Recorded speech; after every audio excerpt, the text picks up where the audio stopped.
I think there is a very close and direct link between the financial system and forests. On one hand, it has been one of the driving forces of destruction of forests all over the world. We know, like from Global Witness investigation, for example, revealed that 5 years since Paris Agreement, global banks and asset managers still extend a total of 119 billions of dollars of financing to 20 major agribusiness linked to deforestation. And this is like a massive number. But also, on the other hand, we know that the financial system could and should drive the actions needed to halt deforestation and reverse it. And I think the momentum is here, right? In 2011 and 2021, especially for the COP 2016, we have seen that finally forests and nature in general are more central to the discussion about climate actions and economic recovery. So nature has been acknowledged to account to 30% of climate solutions, and the world simply cannot achieve a net zero without ending deforestation.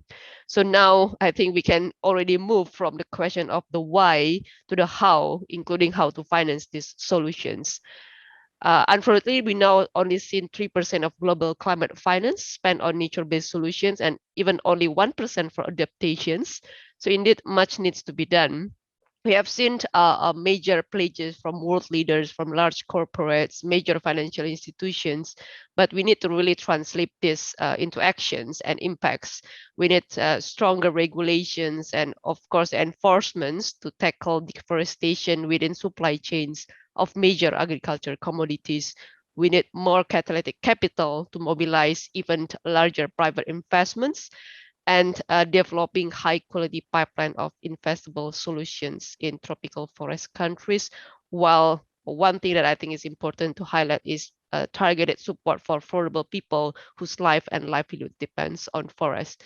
So to sum it, like it's very closely as one of the problem, but could be also one of the solutions.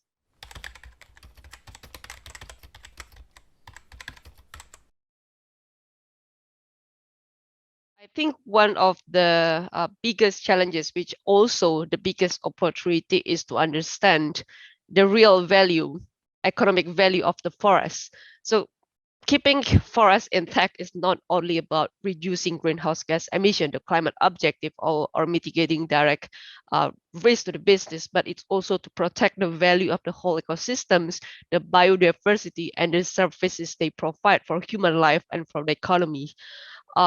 We have recently seen the Dasgupta review on economics of biodiversity that highlights that our economies, livelihood, and well-being all depend on our most precious asset, which is nature. And the value of our nature capital has been systematically undervalued or even unvalued in our day-to-day decisions, market prices, and economic accounting. We see conventional accounting approaches and measures of economic performance, such as GDP, provide only a limited picture of an economic's health and generally overlook the cost of ecosystem degradations. But actually, ecosystem services worldwide are worth an estimated $125 trillion annually, and supporting industry that employ 1.2 billion people. So I would like to say, like, the biggest challenge and also opportunity is to really change how we think and act and measure the success of our economy. And looking at how we and the system is trying to address this issue is we have been working with various key stakeholders to contribute to driving this system change, because systemic is all about system change. We work with coalition like Food and Land Use Coalitions and the Blended Finance Task Force. We highlight the narrative, analytics, and data that needed to act. For example, one of the team is now working to develop a guide for deforestation-free pension funds. On another part of our work, we also work with like corporate asset managers, foundations, where we highlight the value of forest, nature, and biodiversity to inform the transformation of the business and capital deployment strategy.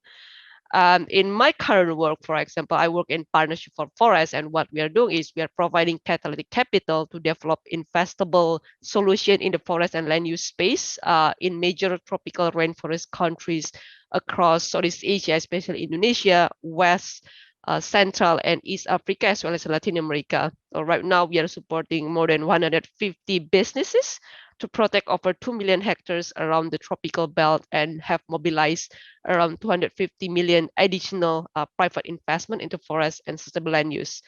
And those businesses are ranging from cocoa agroforestry production to restoration in Brazil, climate smart palm oil in Ghana, or developing new markets for forest products such as Ilipe nut in Indonesia, forest coffee in Ethiopia, or aguaje in Peru.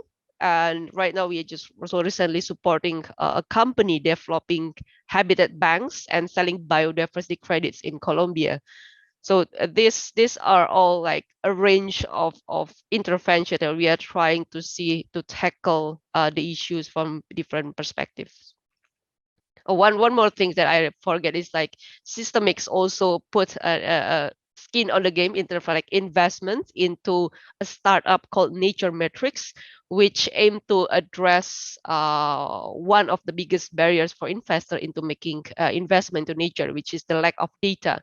So they are trying to get the more accurate data to value nature and biodiversity properly, and then investors can make a better investment decision based on that.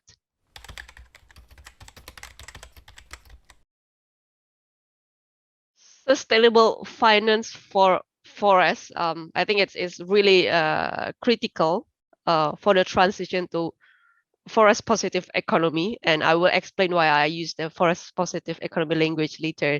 But I think there are a few things, despite it's critical, there are a few things that I think is important to highlight, that it's not the only driver, it's not only the cause that can push for the transformations. There is no one size fit for all solutions of sustainable finance. There are different problems in deforestation require different suitable solutions finance.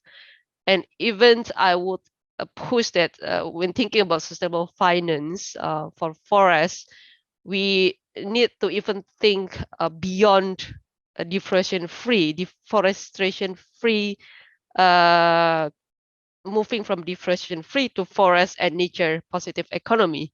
And why I say that, like deforestation free, meaning we do no more harm, and we cannot just simply stop at that. At the current crisis rate, we need to regenerate, so bring back what has been destructed. We need to reverse the destructions, and that's where we see we need to bring the sustainable finance more roles than just not doing even worse destructions.